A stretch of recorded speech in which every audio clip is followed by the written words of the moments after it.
Marin County Supervisor Judy Arnold.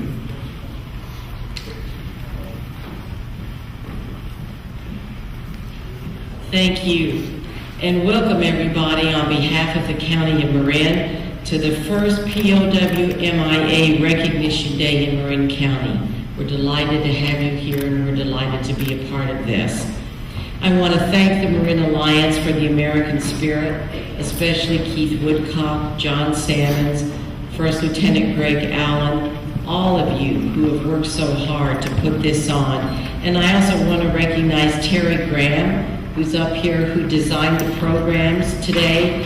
And she did it with in mind that you could cut out this part of the flag and put it on in your car or on your window. Thank you, Terry. Since World War I, more than 200,000 Americans have been listed as prisoners of war or missing in action. Less than half of them were returned at the end of hostilities, leaving more than 125,000 American servicemen missing in action since the end of World War I. During the 14 years of the Vietnam conflict, 2,500 Americans were captured or listed as missing in action. The politics of the nation were such that the families of those prisoners of war and missing in action banded together to form the League of Families, and they became a very strong voice in our U.S. government. By 1971, they felt something was missing. There needed to be a standard that would unite all of those families and all of those people. Mrs. Michael Hoff, whose husband was among the missing, believed that what was lacking was a standard, a flag, to remind more fortunate families of those who were still unaccounted for.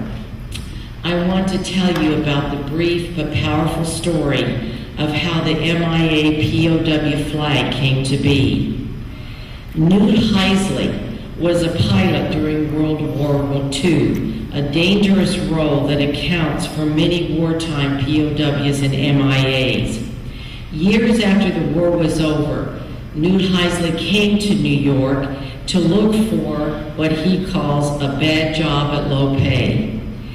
And he later took a job in the Big Apple advertising world. By working hard, he had gradually moved upward into the industry and eventually worked for an agency that had many national accounts.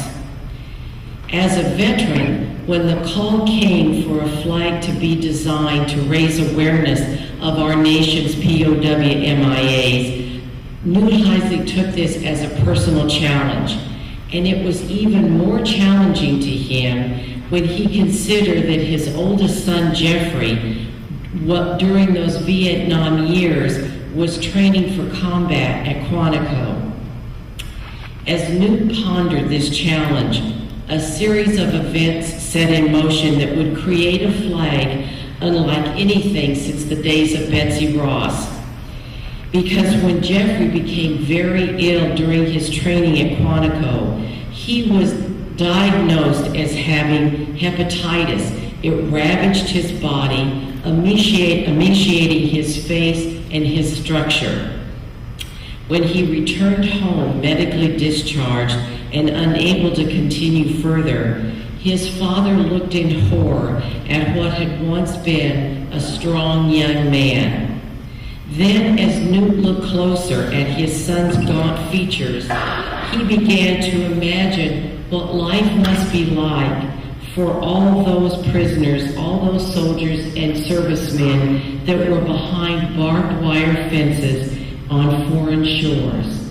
Slowly, he began to sketch the profile of his son, working in pencil to create a black and white silhouette as the new flag's design was created in his mind. Barbed wire, a tower, and most prominently, the visage of a gaunt young man became the initial proposal. Newt Heisley's black and white image was one of several designs being considered, and it was chosen.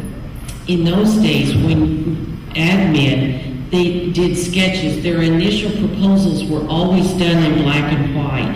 He always thought that one day it would be in color, as most of the advertisings were. But the POW-MIA flag was created in black and white.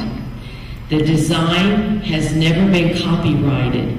It became a flag that belongs to all of us, to everyone, a design that hauntingly reminds us of those we dare not forget.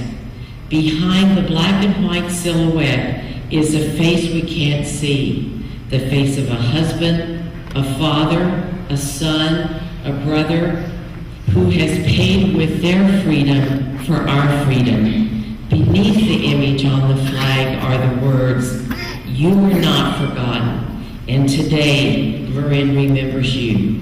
Thank you.